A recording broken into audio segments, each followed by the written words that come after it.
Hey guys, this is Jax Atlantis, and today let's take a look at our weekend report for October 28th and the 29th. Starting off today, we of course have the Taurus full moon this weekend. This Taurus full moon is incredibly powerful, and it is calling us to release the past, to embrace the future, and to revive the present. This is really a time of letting go of all of the limitations that we have around money, the limitations that we have around what it is that we can or cannot possess, what it is we can or cannot have.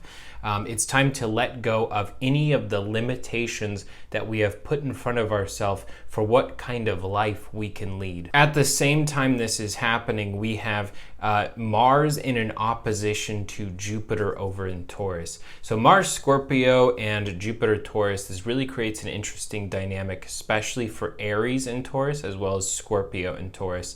But one of the biggest things, and it's really connected to this full moon release as well, is making big moves, pushing past what it is we thought was possible to do before, thinking that, while we might be able to reach this step, that this step is completely out of our reach. And now's the time to start shifting our thinking and allowing ourselves to imagine a world where we expand beyond what it is we thought was possible, both in the short term as well as the long term. While this is all happening, Pallas reaches a triseptile with Neptune Pisces, and this is the time of the inspired masterpiece. Whether this is literally in the form of a visual art, poetry, whether it's a strategy, something that we're thinking up, now is the time where we receive divine inspiration that helps us accomplish amazing things that we didn't even think were possible. So with the Mars opposing Jupiter, with this Taurus full moon, as well as Pallas triseptile Neptune,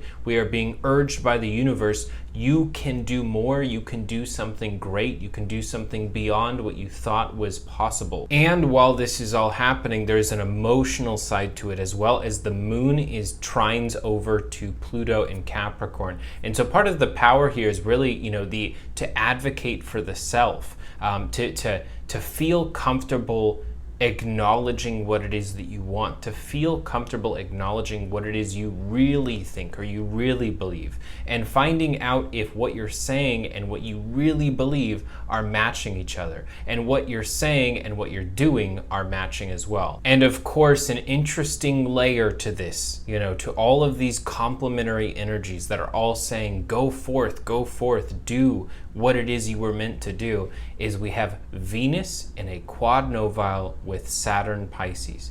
So there is part of us which understands on some deep level that in order to pass a certain gate of initiation, in order to reach a certain place, we really need to have and sort of reward and give love to and give attention and devotion to those who are really there for us, on a deep, deep level. Not necessarily all of the times where we have someone, maybe there's a nice surface connection, but neither one of us are really showing up for the other person. The people that are there, the people, whether it be blood or whether it be something even greater than blood, the people that we have the closest, strongest bonds with, those are the people we've got to put this energy into right now, and we've got to allow ourselves to receive that and feel comfortable receiving their love as well. So for Aries and Taurus, you are in this tug of war between pushing and pulling. For Aries, it is time to push. It's time to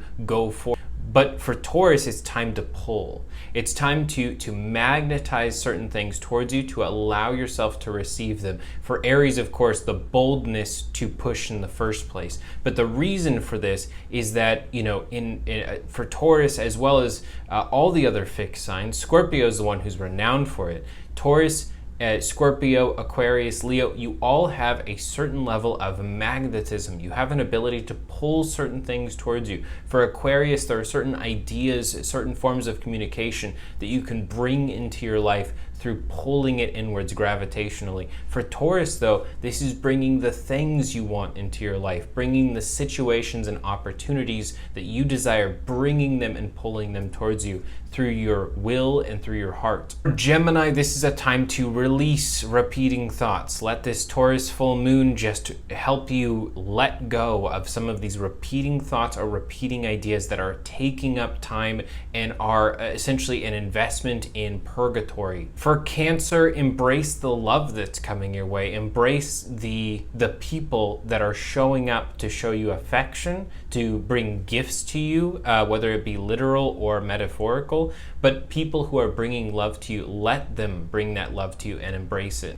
For Leo, pay attention to what signs are showing up in the universe right now for you. There are so many signs and so many different special moments that are trying to capture your attention and say, hey, look over here. There is a new path for you, or there is a beautiful experience that's waiting for you. Just pay close attention to the signs that are all around you. For Virgo, you're going to be called to analyze closely what you're putting your time and energy into. What situations every single day are you putting all of yourself into, and finding out if there are some areas where we need to withdraw that investment of time and energy and to place it somewhere else. For Libra, you are called to let go of what did not work, what won't work, what can't work, and what you have already decided and already know will not come to be. Let go of what didn't work. For Scorpio, you are told to push much like Aries, but at the same time you are told to wait for the right moment. There is part of you instinctively that knows that the right moment is coming. Don't get pulled around by other people and their sort of assumptions. Pay close attention, listen through your intuition, and when it is time to strike, that's the time. Sagittarius, you are called to modify and to repair all of the different situations in your life. Repair things that are broken, modify things that aren't working, rather than attempting to massively create or massively destroy. Don't add or subtract. Take some time to repair what's not working. For Capricorn, you are called to believe in what you can accomplish, not what is currently established as the path for you. So for example, if you have this great long plan, now's the time, much like Sagittarius, but kind of differently, to modify your plan, to modify the way you're looking at what's coming, and to believe wholeheartedly that you are capable of doing this. For Aquarius, you are called to make amends, and part of you, just like Taurus, will have this certain magnetism about you that will bring forth these old unresolved situations. Now's the time to make amends when it's appropriate to do so, or to actually say goodbye when it's time to do so. For Pisces, you receive new missions, new goals, new opportunities, new situations all around you. Much like with this Pallas Triseptile Neptune, you are in a lot of ways a lightning rod for some of this collective inspiration. So now's the time to express it, to experiment with it, and to play with it. Thank you guys for tuning in this weekend. I am so excited to talk to you all on Monday. I hope you all have an amazing Taurus full moon.